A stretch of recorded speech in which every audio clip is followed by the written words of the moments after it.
के इस दिवस की आप सबको ढेर सारी शुभकामनाएं हैं, बधाई है। मात्र सभाओं में नहीं,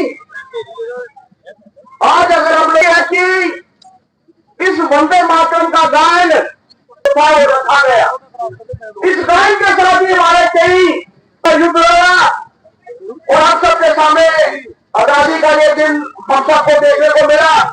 मैं महामंत्री कार्यक्रम में उन्होंने हम सबके लिए समय निकाला है।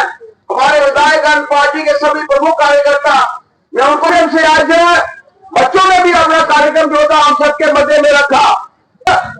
राष्ट्रीय गीत के माध्यम से हम सबके सामने समय में मिली थी, जब जब ये 150 वर्ष पूर्ण गाया गया था, वही प्रेरणा लेकर हम सब यहां से जाएं।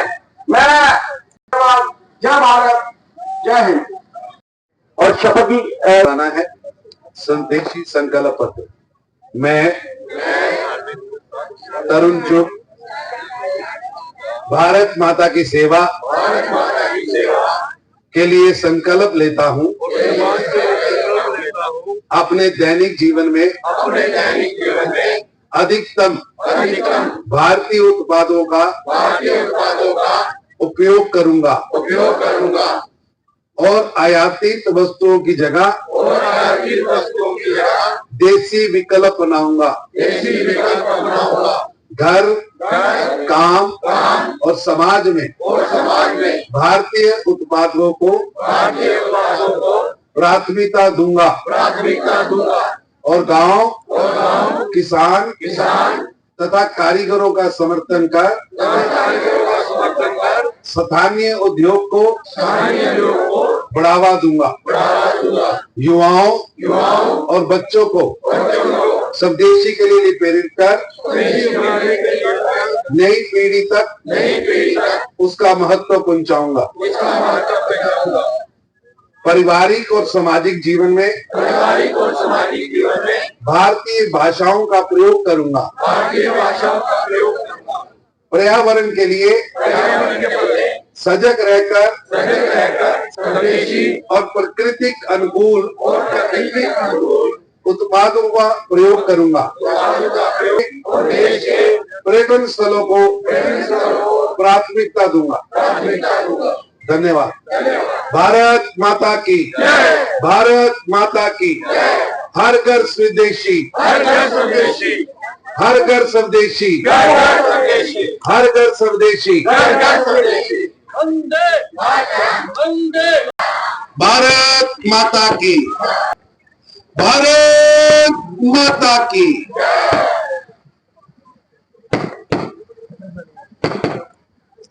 कार्यक्रम में पूज्य महाराजा हरि सिंह जी की प्रतिमा के श्री चरणों के अंदर बैठकर राष्ट्रभक्ति के इस कार्यक्रम के अध्यक्षता कर रहे पार्टी के सांसद, पार्टी के अध्यक्ष मेरे भाई सत शर्मा जी, पार्टी के दूसरे सांसद लोकसभा जुगल जी,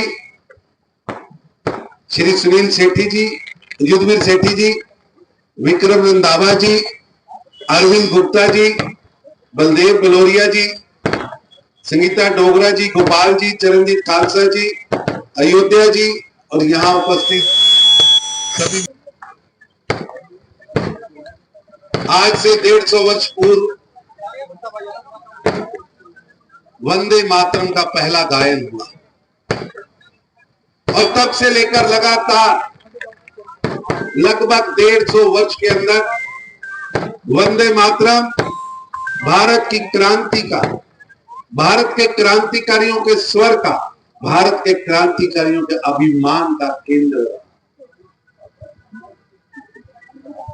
देश के अंदर असंख्य घटनाएं हैं जब वंदे मातरम गाते हुए शोभा यात्रा निकलती थी तो क्रूर अंग्रेज सरकार केवल वंदे मातरम गाने पर उन पर अत्याचार करती। वंदे मातरम का गायन आजादी की लड़ाई में राष्ट्रभक्ति का जयघोष था, क्रांति का जयघोष था।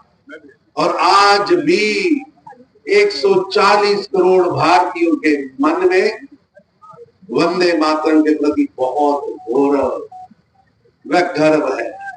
आज भी जब वंदे मातरम जो हमारा राष्ट्रीय गीत है, सुजलाम सुफलाम, जब ये हम गाते हैं, मन के अंदर राष्ट्रभक्ति,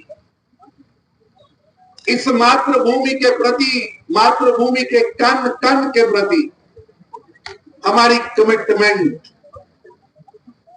जाहिर हो। वंदे मातरम एक ऐसा मंत्र, देश के क्रांतिकारी हो, देश के सत्याग्रही हो, देश के स्वतंत्रता सेनानी हो, सबके जीवन में, सबके मुख पर एक मंत्र के रूप में स्थापित हुआ। हमने कई क्रांतिकारी जो केवल वंदे मातरम कहते हुए फांसी के फंदों पर चढ़ गए,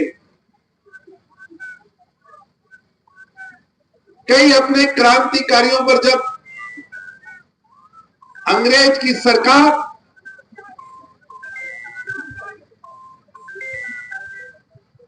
अत्याचार करती थी, दमन करती थी,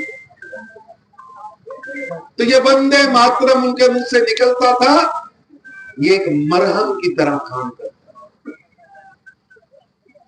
अंग्रेज हैरान थे, इन पर कोड़ों का, डंडों का असर नहीं होता और उनके मुख से एक ही शब्द निकलता है, वंदे मातरम। किया है जो उन्होंने 3 अगस्त 2019 को दिया था कि अब जम्मू कश्मीर में कोई भारत का तिरंगा उठाने वाला हाथ नहीं होगा। तो मैं आज भी कहता हूं कि जम्मू कश्मीर के हर नागरिक के मन में देश के प्रति प्रेम है, अपने राष्ट्रीय ध्वज के प्रति प्रेम है।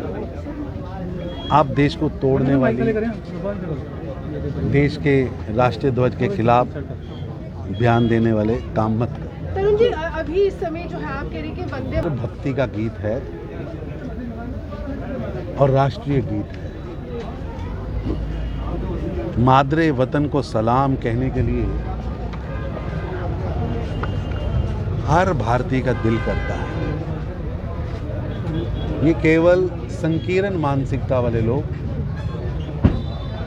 राष्ट्रीय गीत का विरोध कर रहे हैं। मैं इनसे कहना चाहूँगा, दुनिया में कोई ऐसा देश है कि वहाँ के नागरिक राष्ट्रीय गीत पर टिप्पणी करें?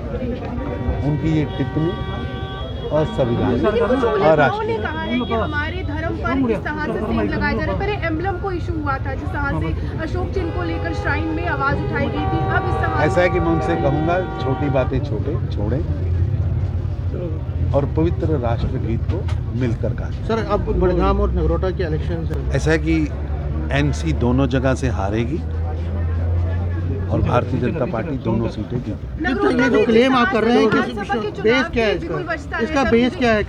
नंद किशोर जी आप ही के पार्टी से ताल्लुक रखते हैं, उनके समर्थक काफी ज्यादा गुस्से में आते हैं कि जाने। ऐसा है